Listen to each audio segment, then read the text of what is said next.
आज का हमारा जो टॉपिक है वो है मटेरियल साइंस का इंट्रोडक्शन और मटेरियल की मैकेनिकल प्रॉपर्टीज।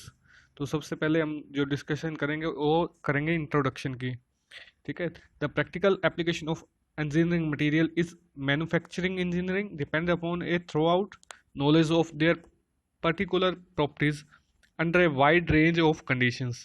तो इसमें क्या बोल रहा है कि जो इंजीनियरिंग मटेरियल है, जैसे कि अपना कास्ट आयरन हो गया, स्टील हो गया, कॉपर हो गया, सिल्वर हो गया, गोल्ड हो गया, तो इसका यूज़ जो मैन्युफैक्चरिंग इंजीनियरिंग में किस पे डिपेंड करता है, इनकी जो पर्टिकुलर जो कंपोनेंट है, पर्टिकुलर जो मटेरियल है, उसकी प्रॉपर्टीज़ पे। ठीक है। प्रॉपर्टीज़ किस तरह की है? द प्रॉपर्टीज़ क्या होती है? प्रॉपर्टी उसकी क्वालिटी और quantity, measure of response of material. ठीक है। भी जिसमें किस क्वांटिटी का मटेरियल है, किस क्वालिटी का मटेरियल है, और जब उस पर एक्सटर्नली फोर्स लगती है कोई, या टेम्परेचर लगता है, तो उस पर क्या इफेक्ट आता है। तो इस तरह की प्रॉपर्टीज़ जो होती हैं मटेरियल की हमें पता होनी ज़रूरी है, तभी हम उस मटेरियल को काम में ले सकते हैं। कुछ मटेरियल्स जो होते हैं हाई टेम्परेचर पे विदस्टैंड कर सकते हैं, और कुछ मटेरियल जो है लो टेम्परेचर पे विदस्टैंड करते हैं। जैसे कुछ टेम्परेचर में टेंसाइल फोर्स ज़्यादा होती है, उसको खींच ज़्यादा सकते हैं, और कुछ मटेरियल को जो हम खींच नहीं सकते हैं। ठीक है। और the range of the properties found in different classes of material is very large. जो मटेरियल की प्रॉपर्टीज हैं बहुत ज़्यादा लार्ज में है, अलग अलग क्लासिफिकेशन है। तो नेक्स्ट हम देखते हैं भी कौन कौन सी जो है इसको कैटेगरी में डिवाइड किया जा सकता है। तो क्लासिफिकेशन ऑफ मटेरियल प्रॉपर्टीज में कौन कौन सी प्रॉपर्टीज आ गई? इसमें आ गई केमिकल प्रॉपर्टीज, फिजिकल, मैकेनिकल और डिमेंशनल। ठीक है। तो जैसे कि केमिकल प्रॉपर्टीज है तो उसके नाम से क्लियर क्या है? रासायनिक। ठीक है। रासायनिक चेंजेस में क्या क्या आएगा आपका? जो ऑक्सीडेशन होता है कंपोनेंट के ऊपर, जब कोई भी केमिकल के इफेक्ट में आता है मेटल, तो उसमें ऑक्सीडेशन हो रहा है, ऑक्सीडेशन या एसिडिटी और अल्केलाइन। ठीक है। इसमें क्या करोजन आना, उसके ऊपर उसके जो स्ट्रक्चर में चेंज हो जाना, उसके जो केमिकली उसका चेंज हो जाना। तो physical properties like density, conductivity. Conductivity किस तरह की हो सकती है? वो थर्मल भी हो सकती है, वो इलेक्ट्रिकल भी हो सकती है। थर्मल में क्या होगा कि वो हीट को कितना ट्रांसमिट कर रहा है, इलेक्ट्रिकल में क्या होगा कि वो इलेक्ट्रिसिटी को कितना ट्रांसफ़र कर रहा है। एकोस्टिक में क्या है? साउंड ट्रांसमिशन और अब्जॉर्प्शन। ठीक है, कि वो साउंड को कितना ट्रांसमिट कर रहा है और साउंड को कितना अब्जॉर्व कर रहा है। तो इसकी होगी एकोस्टिकल प्रॉपर्टीज़। ठीक है। ऑप्टिकल और कंबस्टिबिलिटी। ठीक है। तो नेक्स्ट कौन सी आएगी? मैकेनिकल। मैकेनिकल में उसकी क्या होगी? स्ट्रेंथ, वो कितना टेंसाइल है, कितनी उस पर टेंशन फोर्स डाली जा सकती है और कितनी उस पर कंप्रेशन फोर्स डाली जा सकती है। तो इससे हमें उसकी स्ट्रेंथ का पता चलता है। तो टफनेस, स्टिफनेस कैसी है, उसकी स्टिफनेस कैसी है, इलास्टिक है या नहीं है, प्लास्टिक है या इलास्टिक है, दोनों में क्या उसमें प्रॉपर्टीज लाई कर रही है। ठीक है। डक्टिलिटी, ब्रिटलनेस, हार्डनेस उसकी किस तरह की है। तो ये जो प्रॉपर्टीज आएंगी वो मैकेनिकल कैटेगरी में आएंगी। ठीक है। और नेक्स्ट क्या है? डिमेंशनल। डिमेंशनल में उसका साइज किस तरह का है, शेप किस तरह की है, तो इसकी डिमेंशनल प्रॉपर्टीज होती हैं।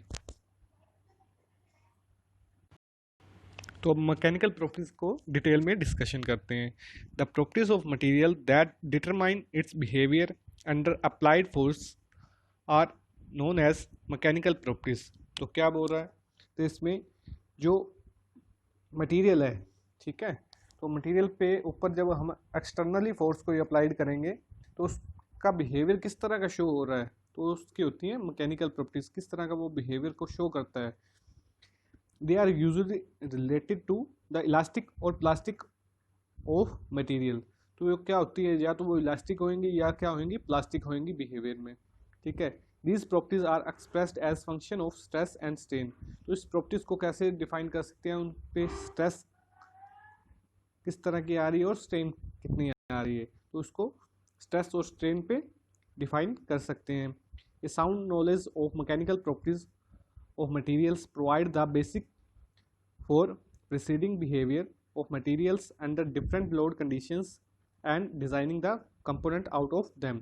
ठीक है। थोड़ी बहुत जो नॉलेज होने पर जो मैकेनिकल प्रॉपर्टीज़ की, क्या उसके बिहेवियर किस तरह का शो कर रहा है, किस लोड कंडीशन पे, डिफरेंट डिफरेंट लोड कंडीशंस किस तरह की है, इम्पैक्ट लोड पड़ रहा है, सडन लोड पड़ रहा है या कंटिन्यूस लोड पड़ रहा है, तो उस पर वो किस तरह का बिहेवियर जो शो कर रहा है, तो उसके डिज़ाइन क्या है उसके अकॉर्डिंग ही किया जाता है। किसी भी कंपोनेंट का जो डिज़ाइन करना है वो उनकी मैकेनिकल प्रॉपर्टीज़ को देख कर ही किया जाता है।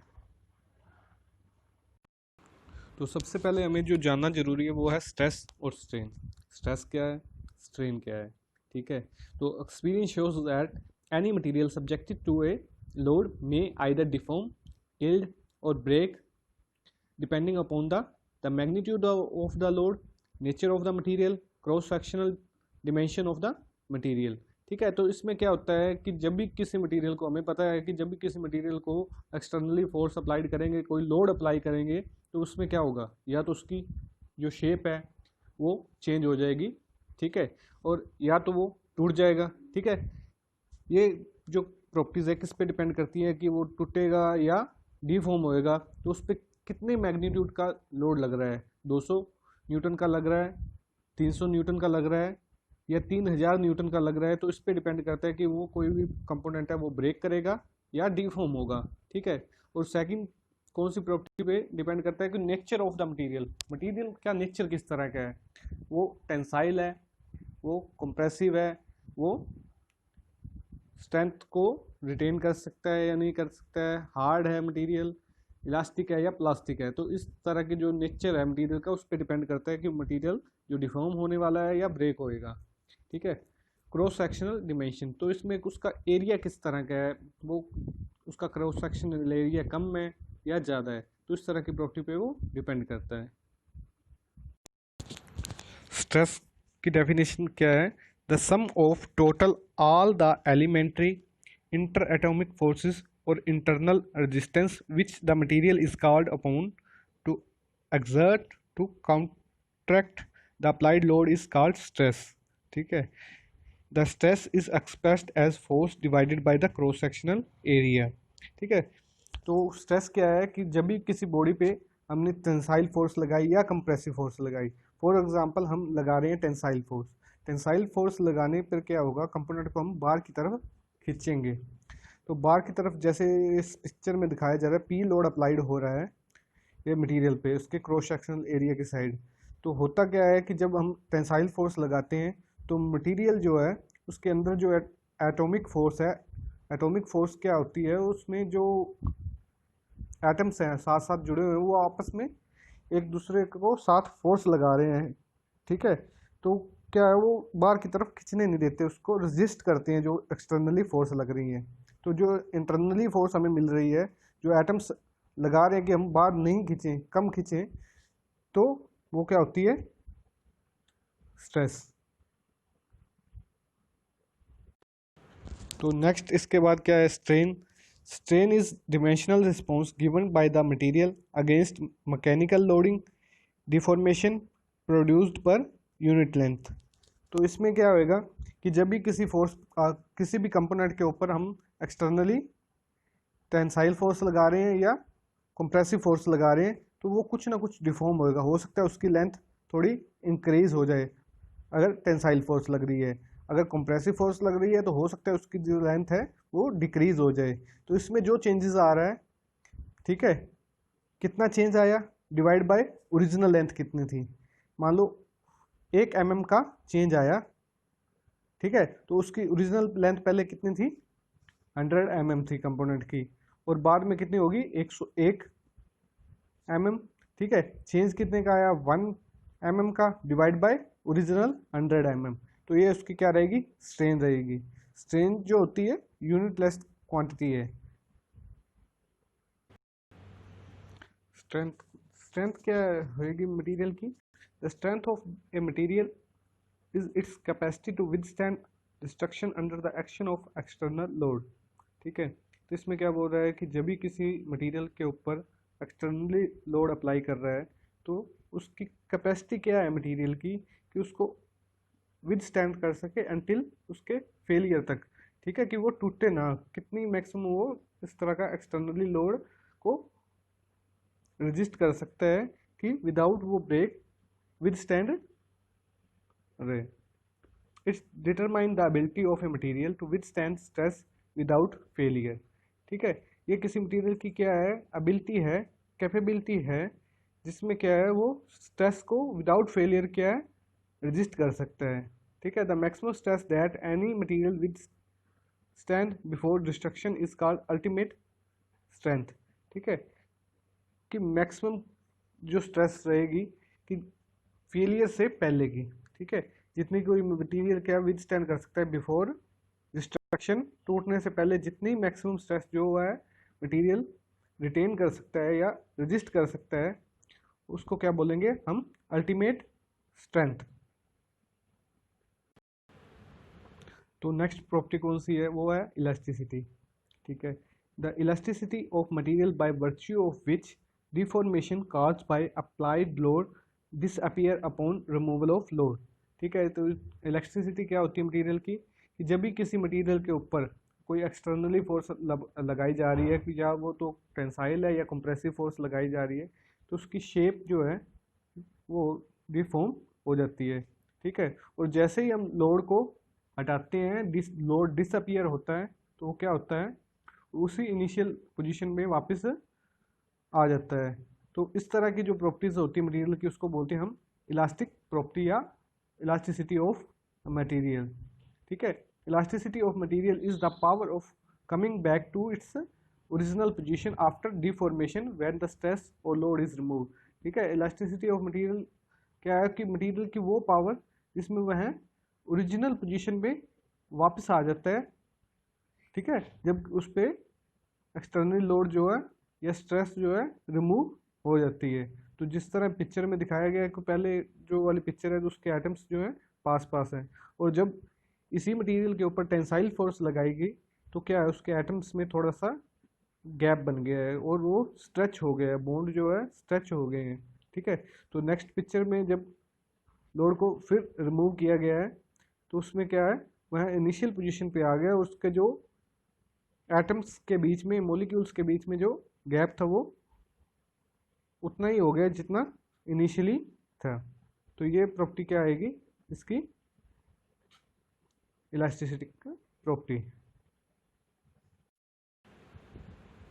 तो नेक्स्ट प्रॉपर्टी कौन सी आ गई अपनी, plasticity. The plasticity of material is its ability to undergo some degree of permanent deformation without rupture और failure. Plastic deformation will take only after the elastic limit is exceeded. It increases with increasing temperature। ठीक है, तो इसमें क्या बोला है कि plasticity material की क्या है, प्लास्टिसिटी ऑफ मटेरियल क्या होती है, कि उसकी एबिलिटी कि वो सम डिग्री, जो कुछ डिग्री है, परमानेंट डिफॉर्म हो जाए बिना उसके टूटने के, विदाउट उसके मटेरियल के फेलियर के। ठीक है, द प्लास्टिक डिफॉर्मेशन कब होती है, प्लास्टिक डिफॉर्मेशन तब होती है जब कोई भी मटेरियल को हम उसकी इलास्टिक लिमिट के ऊपर फोर्स लगाते हैं। इलास्टिक लिमिट क्रॉस होने के बाद क्या होता है कि मटेरियल प्लास्टिक में कन्वर्ट हो जाता है, कि उसका सम डिग्री ऑफ जो है परमानेंटली डिफॉर्म हो जाता है। ठीक है, और प्लास्टिसिटी क्या है, इंक्रीज हो जाती है जब हम टेम्परेचर को इंक्रीज कर देते हैं इलास्टिक मटेरियल के। तो सिंपली जो इलास्टिक लिमिट क्रॉस होने के बाद क्या होता है, मटेरियल में कुछ सम डिग्री ऑफ डिफॉर्मेशन आने पर जो उसकी प्रॉपर्टी क्या हो जाती है, वो प्लास्टिक प्रॉपर्टी हो जाती है। Stiffness, stiffness the resistance of material to elastic deforms और डिफ्लेक्शन इज कॉल्ड स्टिफनेस और रिजिडिटी। ठीक है, कोई भी जो मटेरियल है उसकी रेजिस्टेंस क्या है, उस इलास्टिक डिफॉर्मेशन को रजिस्ट कर सके और उसकी डिफ्लेक्शन को रजिस्ट कर सके। ठीक है, तो उसको क्या बोलेंगे हम, मटेरियल की स्टिफनेस।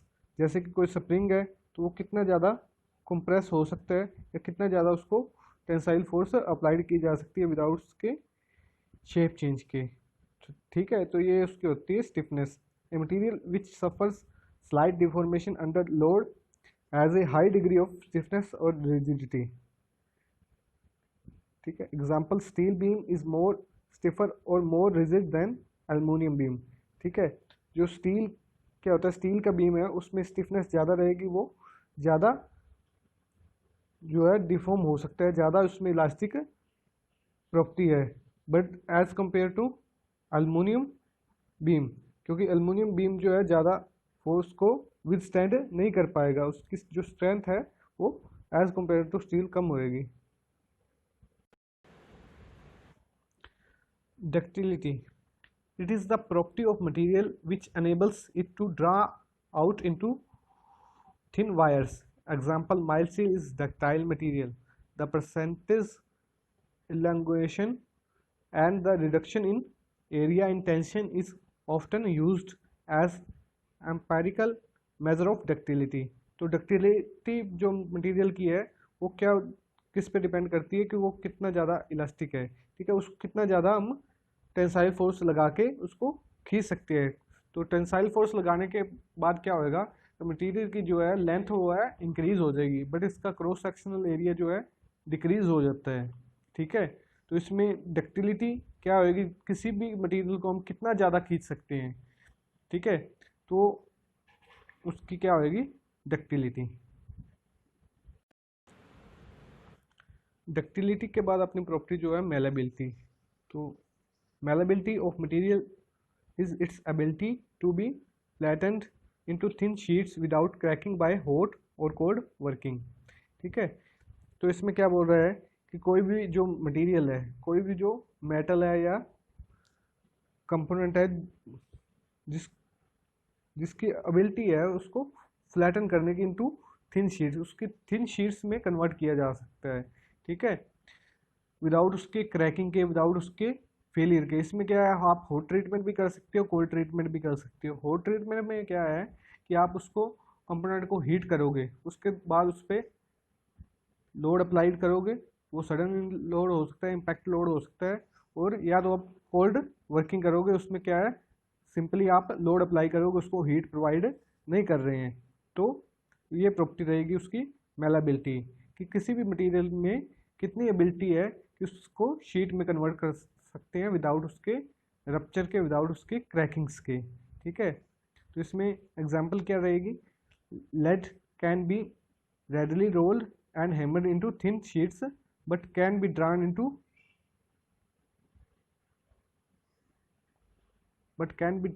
wires। अभी comparison of ductility and malleability. Ductility और malleability are frequently used interchangeable many times. ठीक है, ductility is tensile quality while malleability is compressive quality. ठीक है, कोई भी मटेरियल में अगर टेंसाइल फोर्स लग रही है तो वो उसको रजिस्ट कर रहा है और लेंथ ऑफ वायर इंक्रीज हो रही है, तो उसको क्या बोलेंगे डक्टिलिटी। अगर उसका जो कंप्रेसिव फोर्स लगाकर उसकी जो शेप को चेंज किया जा सकता है without any rupture, without any cracks, तो उसकी क्या रहेगी वो मैलेबिलिटी रहेगी।